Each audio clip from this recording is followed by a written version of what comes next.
In the October of 1881, while every homesteader in the basin stacked firewood to the rafters and sealed their cabins against the coming freeze, Gregory was doing something else entirely. He was training his oxen to sleep pressed against the north wall of his cabin beneath a crude lean-to. The town laughed, calling it the ox furnace. They said the beasts would turn on him, but Gregory saw living heat in those bodies. One question haunted the valley: would the herd save his family or bury them alive? Gregory had already lost one family to winter. Now, with a new wife and infant son in a Dakota Territory cabin, he couldn't afford another miscalculation. Temperatures could plunge to 40 below. Stoves burned wood faster than any man could cut. But Gregory noticed something: animal warmth. A resting ox produced over 2,000 BTUs per hour. Line the beasts against the north wall and the cabin would become a radiator. While others hoarded firewood, he built a lean-to and trained his team in silence. The town called him a fool. Gregory called it his living furnace.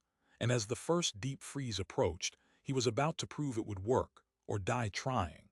The oxen were not born to be a furnace. They were shaggy, heavy-footed Durham crosses that Gregory had bought from a bankrupt freighter the previous spring. A pair of massive steers named Brindle and Buck, each weighing close to 2,000 pounds. Most homesteaders worked their oxen from sunrise to sunset and then hobbled them downwind of the woodpile, letting the animals shiver through the night on their own fat and luck. Gregory had done that himself years earlier, on a different claim, with a different family. That winter had ended with frozen graves, so he would not make the same mistake again. He began the training on a still September morning, driving iron stakes into the frozen thawed ground beneath the cabin's north eave. He strung a single chest-high rope from the corner post to the root cellar door, marking an invisible rectangle barely wide enough for two beasts to lie down flank to flank. At first, Brindle refused to approach the line. The big steer bellowed and circled, tossing his head whenever Gregory tried to lead him near the wall.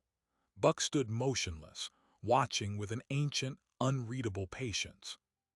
But Gregory had learned from years of handling draft animals that an ox did not obey commands the way a horse did.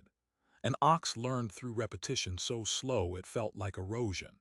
He spent the first week simply feeding them pressed hay and handfuls of cracked corn only when they stood within the marked zone.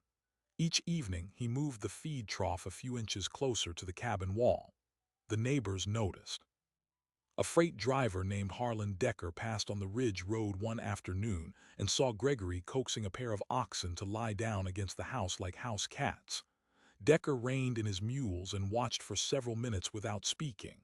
Then he laughed, a single bark that carried across the frozen stubble field. "Never seen a man train his stock to cuddle," Decker called down. Gregory did not answer. He kept rubbing Brindle's shoulder in slow, calming circles while the steer's breath fogged against the log chinking. Harlan shook his head and snapped the reins. "Winter'll turn those beasts into meat popsicles against that wall," he muttered to himself. "And you right alongside 'em." The story spread through the settlement the way all frontier stories spread, quickly and with embellishment. At the general store in the crossroads town of Bitter Creek, men gathered around the pot-bellied stove and traded versions of Gregory's foolishness. Some said he was building a barn against the house. Others claimed he was trying to heat the cabin with ox breath alone. A few recalled the earlier tragedy that had befallen him and simply shook their heads in pity. Jeremiah Stroud, a retired cavalry sergeant who had wintered at Fort Buford during the starvation years, offered the grimmest prediction of all. "Beasts against the house ain't heat," he announced to the room. "It's a carbon dioxide trap. One quiet night with no cross breeze and that family'll never wake up." The store fell silent. Jeremiah sipped his coffee and stared into the iron stove. "I seen it happen with horses in a closed lean-to during a blizzard. Carbon dioxide settled low. Masters found the whole herd dead come morning, still standing." The men nodded grimly. Across the basin, Gregory continued his work unaware of the warning that was already hardening into certainty among his neighbors. His wife, Cora, was neither convinced nor dismissive. She had been a schoolteacher in Ohio before marrying Gregory and coming west, and she possessed the kind of practical intelligence that measured risk according to observable fact. She watched her husband's training sessions from the cabin doorway, a shawl pulled tight around her shoulders, their infant son sat nursing against her chest. One evening, as the first true frost silvered the grass, she finally asked the question she had been holding for weeks. What happens if one of them kicks in its sleep? Gregory knelt beside Brindle, running a hand along the animal's flank where the ribs rose like barrel staves. They won't, he said. I'm teaching them to sleep the way they'd sleep in a barn stall, head to tail, flanks against the wall. They'll feel the warm logs and learn to settle. Cora watched the oxen's slow, rhythmic breathing, and if the wall catches fire from the stove somehow, the wall's packed with river clay between the logs, Gregory said. It won't burn any easier than a chimney. The answer was careful but not complete. Neither of them mentioned the possibility that had been troubling Cora most, that the beasts might panic during a storm and crush the cabin wall inward, collapsing the roof onto their sleeping child. That winter, a homesteader in the next county had lost his entire herd when lightning spooked his horses through a flimsy corral. Oxen were steadier, but instinct was instinct. Something else was stirring in the basin as well, something Gregory could not have anticipated. A drifter named Roscoe Tull had been working odd jobs through the autumn, splitting wood for settlers too old or too sick to swing an axe themselves. Roscoe was a lean, hungry-eyed man with a habit of noticing things that others preferred left unnoticed. He had seen Gregory marking out the lean-to. He had watched the oxen being trained against the wall, and in the back of his calculating mind, he had already begun to see the arrangement as a storage system, not for heat, but for easily accessible beef. If those oxen were penned tightly against a wall all winter, they would be immobilized, helpless. A man with a sharp knife and quiet feet could butcher one before dawn and haul the quarters away before the family stirred. Roscoe filed that thought away like a carpenter marking a future cut line. The first true cold snap arrived on the second week of November, dropping the temperature to 12 degrees below zero in a single afternoon. By midnight, the cabin stove was consuming split pine faster than Gregory could feed it. The chinking between the logs grew beaded with frost. A sow whimpered in his cradle, his tiny lungs laboring against the frigid air. Gregory knew this was the moment to trust what he had built. He lit a lantern and stepped outside. The oxen were already in their positions, Brindle pressed against the north wall with Buck flanking close, their great bodies radiating a visible steam that rose in sheets around the lean-to rafters. Gregory placed a bare hand against the exterior logs near Brindle's shoulder. The wood was warm, not hot, but unmistakably warm, the accumulated heat of 2,000 pounds of living tissue transferring through the clay pack chinking into the cabin's interior. He stood there in the darkness, measuring the difference between the brutal air and the gentle comfort bleeding through the wall, and allowed himself the smallest flicker of hope. It lasted exactly 3 nights. On the 4th morning, Gregory woke to discover that Brindle had shifted during the night, pulling his tie rope loose. The big steer had wandered 15 feet from the wall and stood shivering beneath the open sky, his hide already stiff with hoarfrost. The lean-to gap where his body should have been was empty. Cold air poured through the wall in that section, and Gregory could feel the temperature inside the cabin dropping fast. Worse, Brindle had pulled the rope that anchored Buck. Both animals were out of position, the entire system broken by a single animal's restlessness.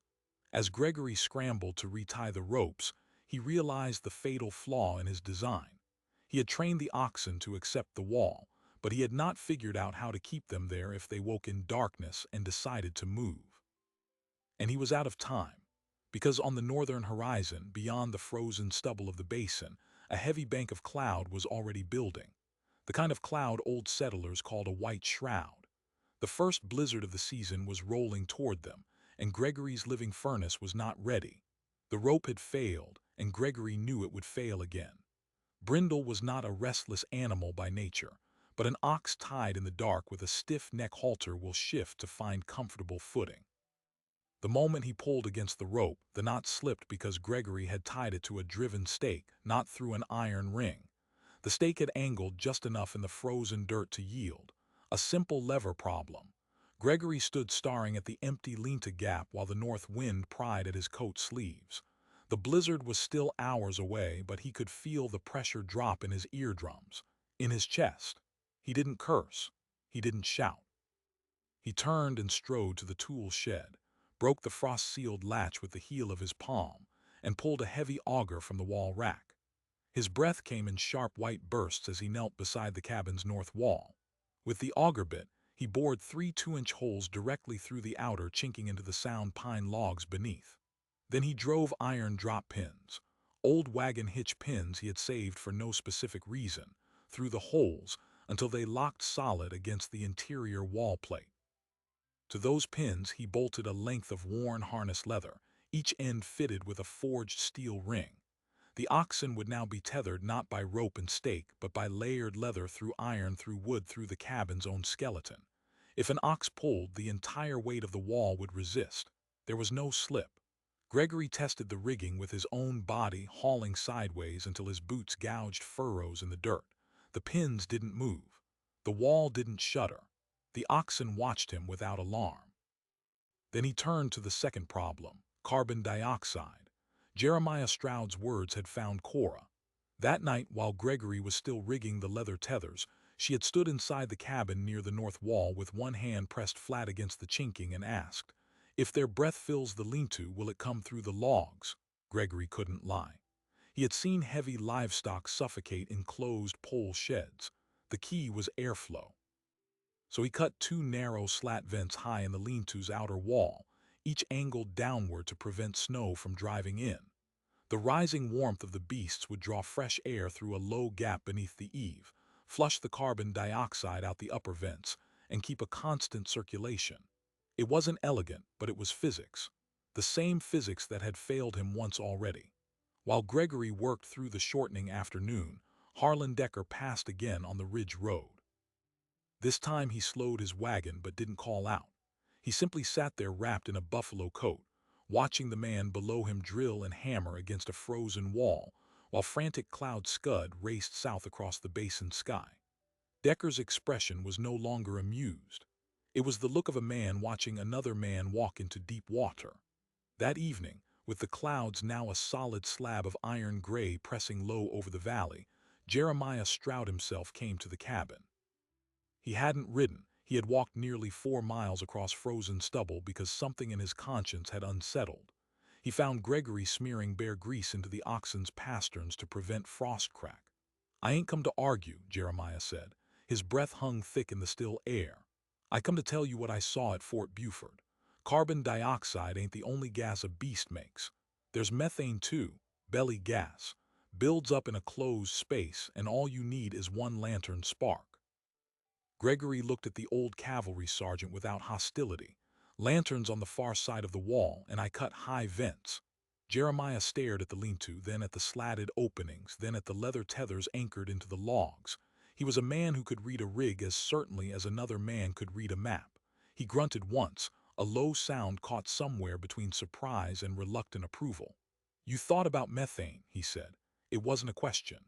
Gregory nodded. "I figured if it rises, the vents'll pass it before it concentrates." Jeremiah was silent for a long while. Then he made a small adjustment to his advice. "Flame ain't your only problem. If methane goes outside and settles low against the snow and you got a stovepipe sparking at the roof, you could light the whole north side."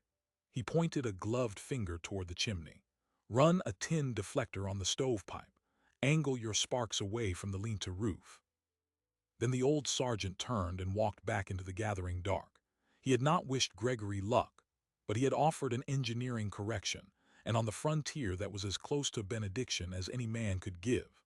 The blizzard struck at 2 hours past midnight, not with a slow build but with a single concussive gust that slammed the cabin's south windows with enough force to crack one pane from corner to corner. Cora gasped awake, clutching a sag against her chest. Gregory was already pulling on his boots. Outside, the world had turned into a horizontal river of snow and sound. He could see nothing beyond the lean-to except swirling white pressure. But he could hear the oxen. Brindle let out a low, continuous moan that Gregory had never heard before.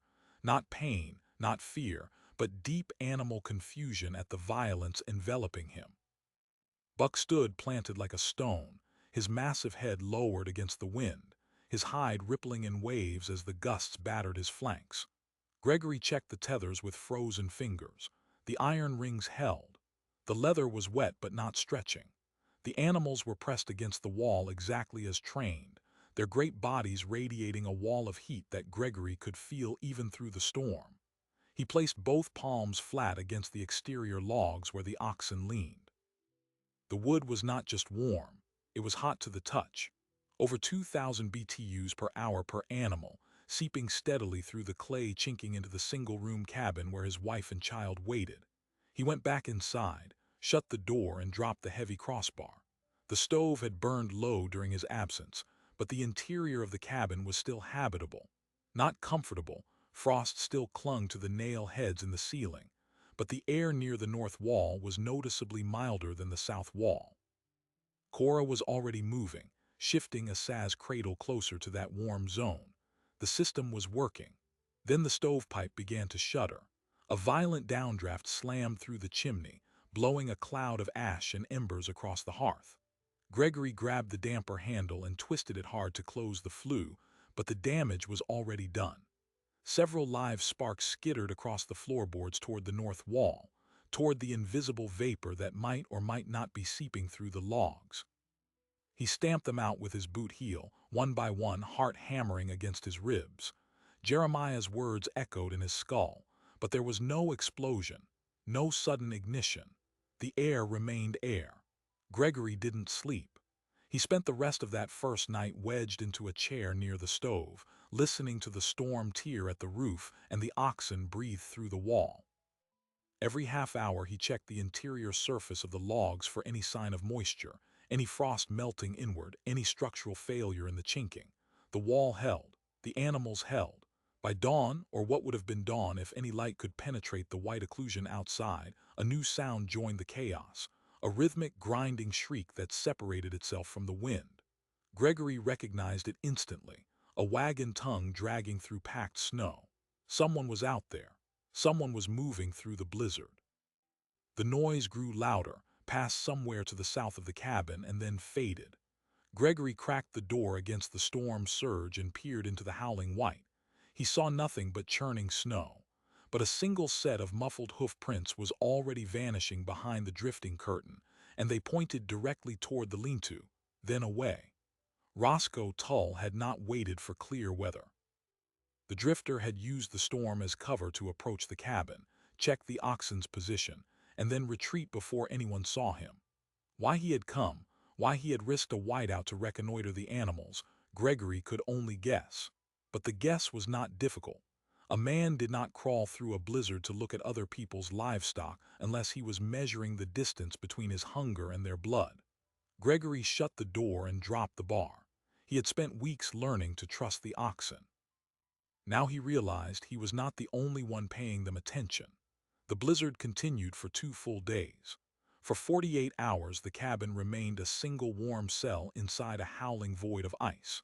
Gregory measured time by the diminishing stack of split pine beside the stove, and by the frequency with which he had to clear the high vents of the linta with a long birch pole.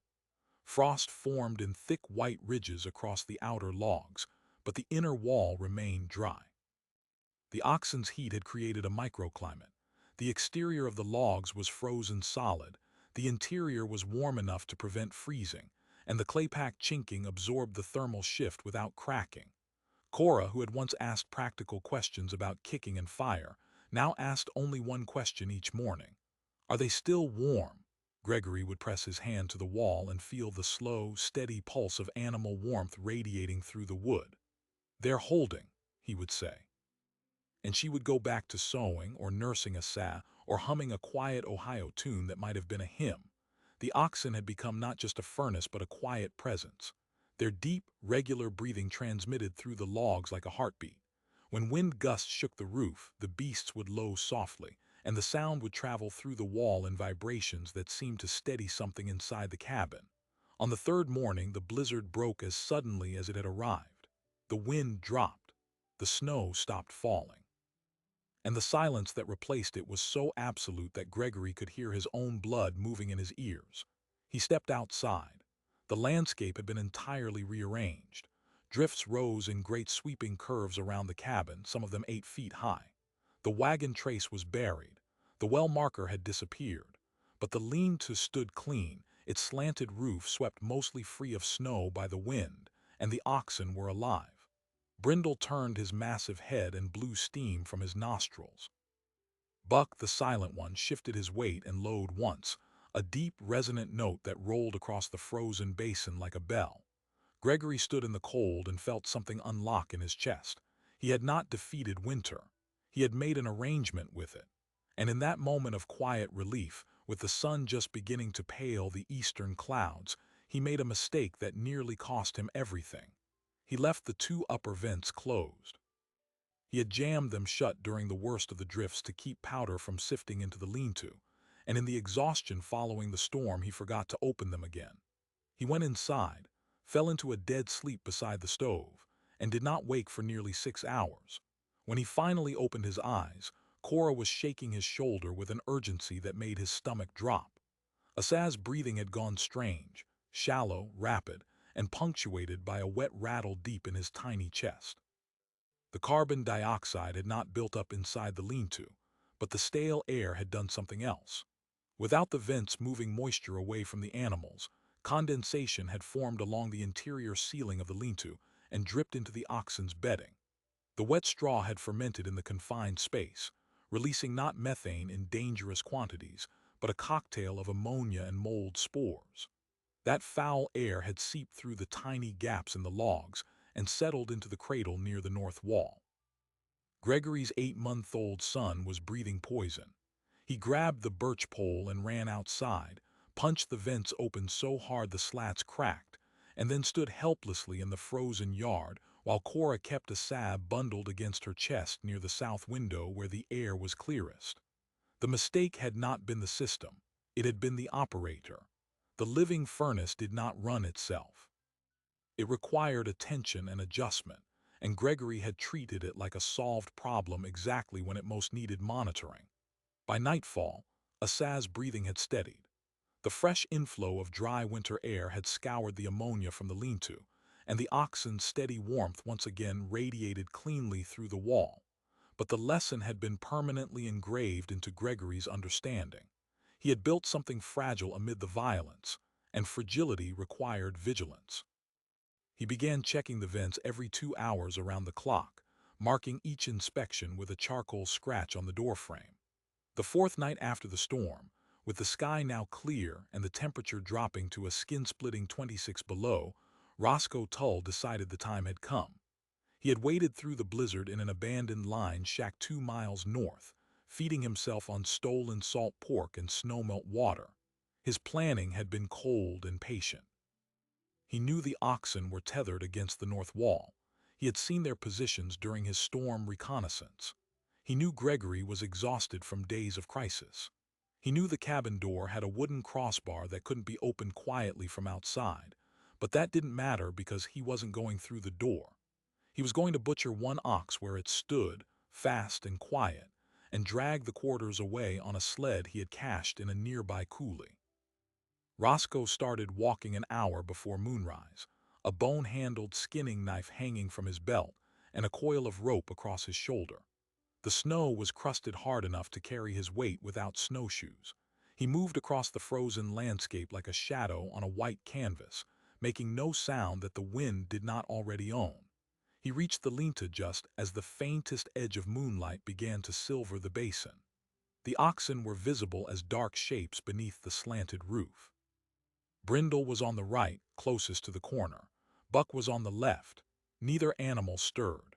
Roscoe slipped a tin of tallow from his coat pocket and greased the tether rings silently so they would not squeak if he needed to move the ropes. He drew the knife and stepped into the shadow beneath the lean-to eave. The heat of the animals hit him like a physical wall. The knife blade caught a sliver of moonlight.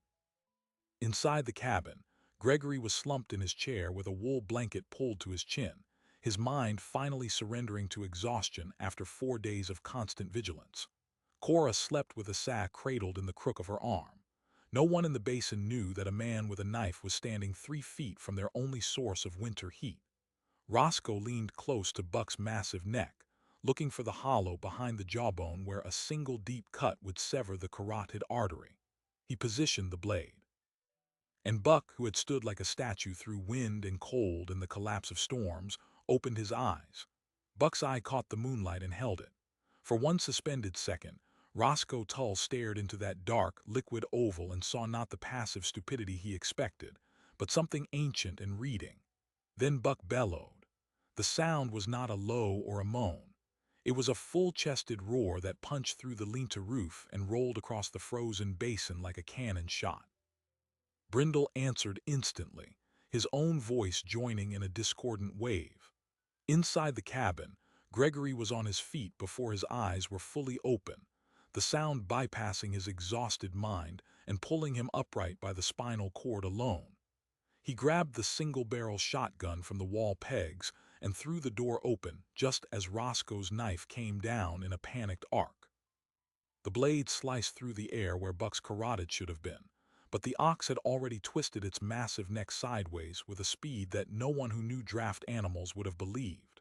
The knife bit deep into the muscle of Buck's shoulder instead, laying open a gash 6 inches long but missing the artery. Blood sheeted black in the moonlight, steaming as it hit the frozen ground.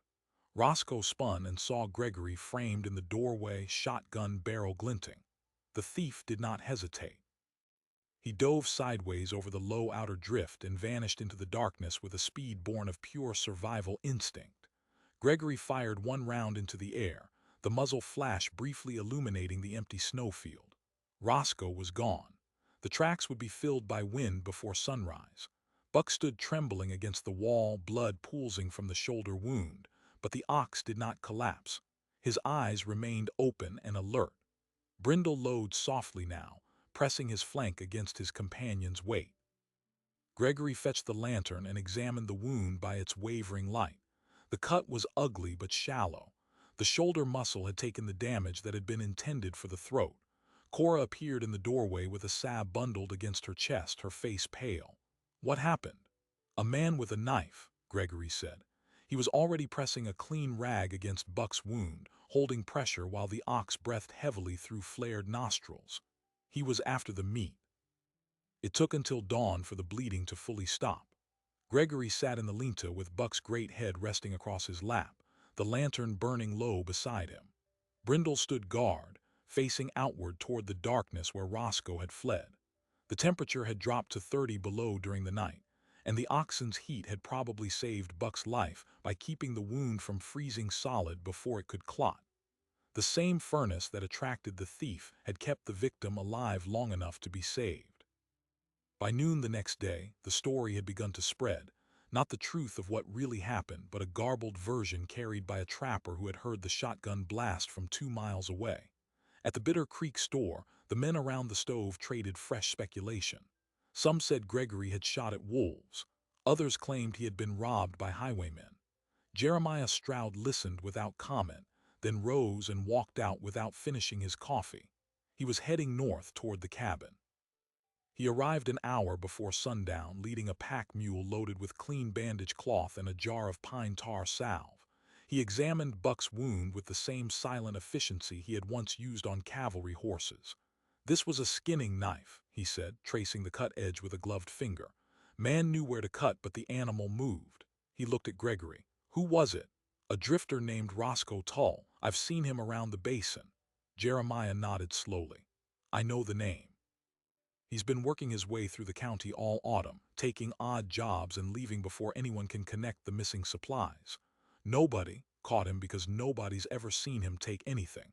He only moves during storms or deep cold when people stay indoors." Gregory's jaw tightened.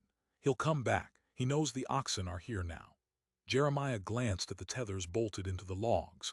"Then you'd better finish what you started, because that knife cut proves the oxen won't just die quietly. They'll fight. And that's more than most men can say about their woodpiles." He left the bandages and the salve on the porch and rode away into the gathering dusk. That night, Gregory did not sleep again. He sat in the lean-to with the shotgun across his knees, wrapped in every blanket Cora could spare. The oxen breathed beside him like two great engines idling in the dark, and for the first time he understood that his living furnace had become something more than a heat source. It had become a sentry. The wolves came on the fifth night after the attack. They had been circling for days, drawn by the scent of blood and the warmth of large animals anchored in place. Gregory had seen their tracks in the morning snow, always at a distance, always circling closer. A pack of six, two large males, three females, and a yearling, led by an old gray bitch who moved with the economy of a thing that had survived too many winters to waste energy.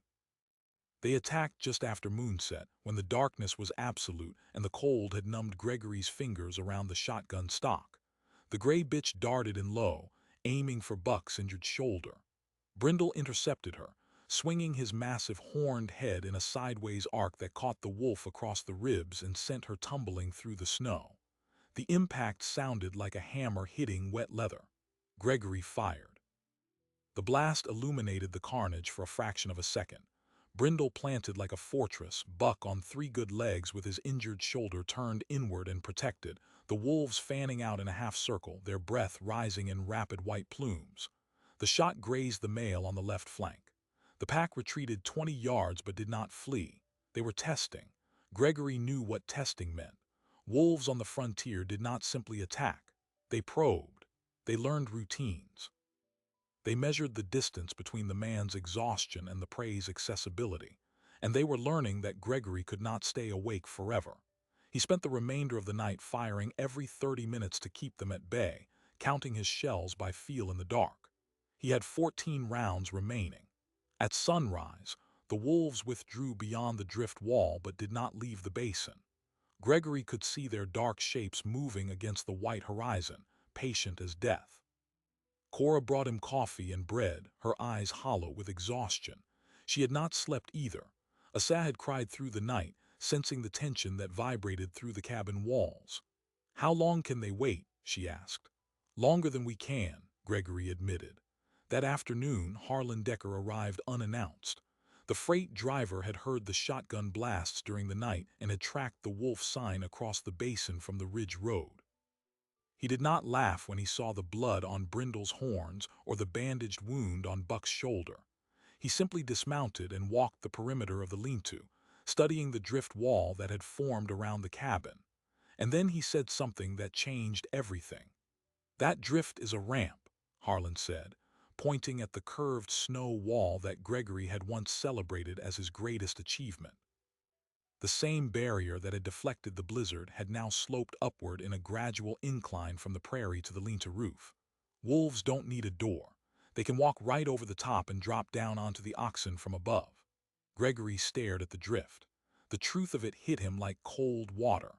The very shape of survival he had sculpted from the storm had become a highway for predators. He had taught the blizzard where to build, and the blizzard had built something that could now destroy him. "I need to cut it back," he said. Harlan shook his head. "You cut it back and you lose the insulation that's keeping your north wall warm. Tear down that drift and the wind will strip every degree of heat from those logs." It was a trap. The drift that saved them from the cold was the same drift that was delivering the wolves to their doorstep. Gregory could not destroy one without surrendering the other. For 2 hours he stood in the frozen yard, staring at the problem while the wolf pack watched from the distant tree line. The solution, when it came, was not elegant. It was brutal. He would not tear down the drift. He would turn it into a killing ground. He began working in the afternoon, while Harlan stood guard with his own rifle. Gregory carved the inner face of the drift into a near-vertical wall, undercutting the slope so that anything coming over the top would have to drop 6 feet straight down into the lean-to enclosure. Then he drove sharpened stakes into the landing zone, angling them outward like a chevox de fries. The wolves would see the drop. They would hesitate, and hesitation in front of an armed man was death. He worked until his gloves froze solid and his fingers lost sensation. Harlan helped him haul the last of the timbers into place. When it was done, the lean-to was no longer just a shelter. It was a fortification. The wolves attacked again that night, driven by hunger that was now competing with the cold itself. The gray bitch led the charge over the drift wall, expecting to land on soft snow among confused cattle. She landed on sharpened stakes and twisted sideways with a yelp, her momentum carrying her forward into Brindle's waiting horns. Brindle caught her beneath the jaw and lifted, throwing her back against the undercut wall with a crunch of bone. The pack broke. They scattered into the darkness, leaving their leader twitching in the bloodied snow. Gregory did not fire a single shot. The system had worked. The living furnace had defended itself. Dawn revealed the gray bitch lying dead beside the lean-to wall, her body already stiff with frost. Brindle stood over her with steam rising from his hide, his eyes half-lidded and calm. Buck lowed softly from his position against the warm logs. The remaining wolves were visible on the far ridge, 5 dark specks against the pale sky, already moving south toward easier hunting grounds. They would not return. Harlan Decker, who had stayed through the night with his rifle ready, looked at the dead wolf and then at the ox and then at Gregory with an expression that contained no trace of mockery. "I watched a man train his oxen to sleep against a wall," he said slowly. "And now I'm watching those same oxen kill wolves and save his family while he sleeps. I ain't ever going to call anything foolish again." News of the wolf kill traveled faster than any story Gregory had ever heard about himself. By the end of the week, the men who had laughed around the stove in Bitter Creek were riding out to see the cabin with their own eyes. They came not to mock but to measure. They studied the drift barrier, the undercut wall, the tethers bolted into the logs. They asked about the vents, the leather rigging, the training schedule. Gregory answered every question without pride or evasion. He showed them how the oxen's heat had reduced his firewood consumption by nearly half. He demonstrated how the animal's noise could alert the household to any approach. And he told them in plain terms that the system only worked if you checked the vents every 2 hours and never let the drift wall slope inward. Jeremiah Stroud returned one final time on a thaw-heavy afternoon in late February. He stood beside the north wall and pressed his bare hand against the chinking the way Gregory had done 100 times before. "It's still warm," he said. "It'll be warm until the grass comes back," Gregory replied. The old cavalry sergeant nodded. Then he reached into his coat and produced a crumpled wanted poster that had been circulated through the territory. The face on it was Roscoe Tull. Beneath the crude sketch was a list of thefts spanning 3 counties. "They found him frozen in a coulee 2 weeks ago," Jeremiah said. "He had a journal in his pack, described the oxen in detail, had a whole plan written out for cutting one down while you slept and hauling the quarters south to sell at the railhead. Only thing that stopped him was that bellow." He folded the poster and tucked it back away. "Your living furnace didn't just save your family from the cold. It saved your winter food supply from a thief who'd been stealing for years." Gregory looked at Buck, whose shoulder had healed into a thick white scar visible beneath the shedding winter coat. The ox blinked slowly, chewing cud with the same patience he had shown through storm and knife and wolf. "They saved us twice," Gregory said. "Once with their heat, once with their voice." Across the basin, the first meltwater was beginning to carve channels through the drifts. The winter was not over, but its back was broken.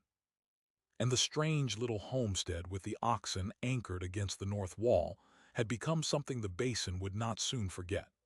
The neighbors who had once laughed were now taking notes. The skeptics were asking questions. And Gregory knew, with a quiet certainty that needed no announcement, that the idea he had nearly died to prove would outlast the snow that had tested it.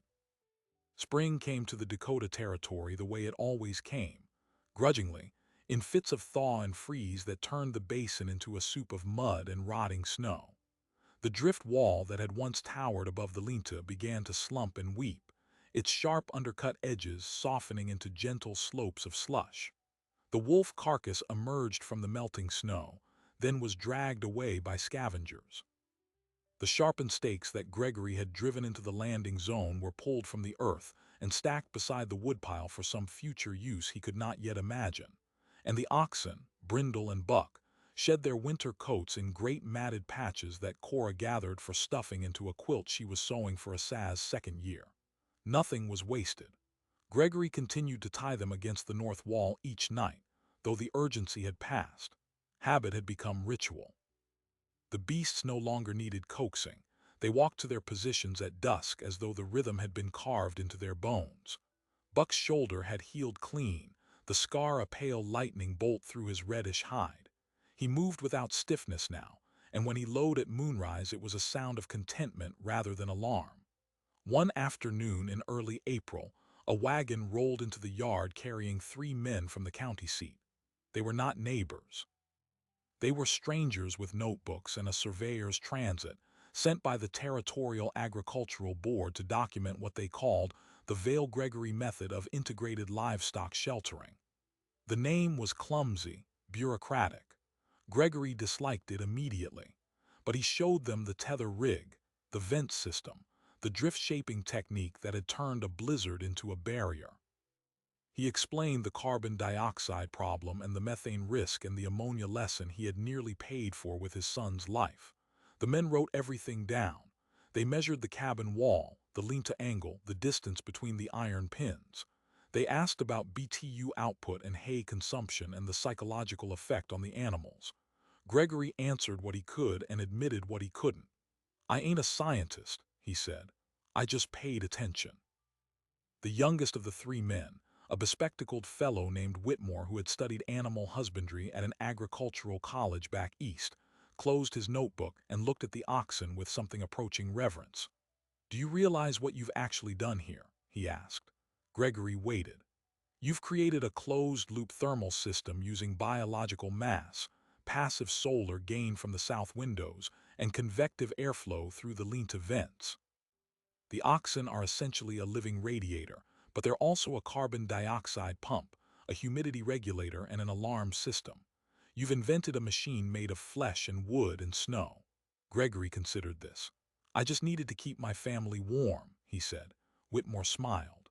"That's how every real invention starts." That summer, Gregory received a letter from a homesteader in the Red River Valley who had heard about the method through the Agricultural Board's report. The man had lost 17 head of cattle the previous winter to exposure and wolves. He had read Gregory's measurements and was building his own lean-to against the north wall of his cabin. He wanted to know if mules could be substituted for oxen. Gregory wrote back a 2-page letter in careful, blocky script. "Yes," he said, "mules would work, but they were more nervous than oxen. You had to spend extra weeks on the training. And you had to watch the vents more carefully because mules produced more moisture in their breath." He included a sketch of the iron pin rigging. By autumn, 3 more letters arrived. Then 7. The method was spreading not through newspapers or government pamphlets, but through the oldest network on the frontier. Letters between people who had survived the same winters and were looking for any edge that might get them through the next one. Jeremiah Stroud came to the cabin one last time in the golden light of late October, just before the first hard freeze. He had aged visibly over the summer, his shoulders more stooped, his eyes more distant, but his voice was still sharp. "I'm moving south," he said. "My bones can't take another winter like the last one, but I wanted to see this place before I went." He walked the perimeter of the lean-to, which had been rebuilt with heavier timbers and a steeper roof pitch that Gregory had designed after studying the snow load failures of the previous year. The old sergeant inspected the new vent covers, the reinforced tether pins, the widened drift lanes that would channel snow away from the door instead of toward it.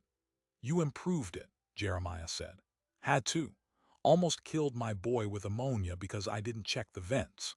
Jeremiah nodded. "That's the difference between a fool and a wise man. A fool learns nothing from his mistakes. A wise man never stops learning from them." He shook Gregory's hand with a grip that was weaker than it had been in January, but still carried the memory of strength. Then he climbed onto his horse and rode south without looking back. Gregory never saw him again. The second winter arrived with a ferocity that made the previous year seem almost gentle. By mid-December, the temperature had plunged to 38 below, and the basin was swept by a series of storms that lasted a full week without interruption. But Gregory was ready.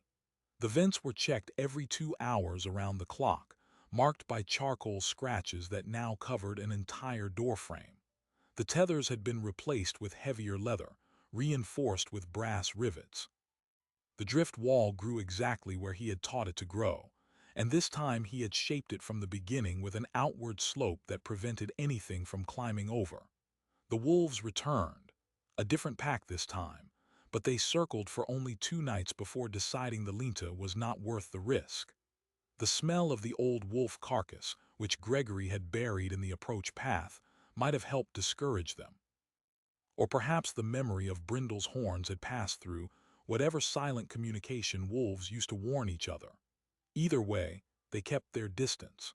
The oxen held their positions through every storm, their great bodies radiating the steady heat that had become as essential to the cabin as the stove itself. Gregory's firewood consumption dropped by more than half compared to the first winter. The pile that would have been exhausted by February now lasted well into March. Asa, now a toddler, learned to walk by pulling himself up against the warm north wall, pressing his tiny palms against the chinking where the animal heat seeped through. Cora, who had once asked hard questions about kicking and fire, now slept soundly through storms that would have terrified her 2 years earlier. The living furnace had become not just a tool but a trust. And then came the third winter, and with it something that no one in the basin had anticipated. A smallpox outbreak swept through the territory, carried by travelers on the railroad spur that had recently reached the next county. The disease moved faster than any storm, faster than any wolf pack, faster than any rumor. It reached Bitter Creek in November and quarantined half the settlement within a week. Gregory's family was spared, but the world around them contracted into a tight circle of isolation. No one came to the cabin. No one brought supplies. No one dared to travel. For nearly 4 months, the homestead was entirely alone, and in that isolation, the oxen became something even more precious than a furnace. They became the only living company Gregory and Cora had besides each other and their child. The sound of Brindle and Buck breathing through the wall was not just warmth, it was companionship.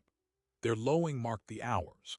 Their steady presence against the north logs was a reminder that they were not entirely abandoned in the frozen silence.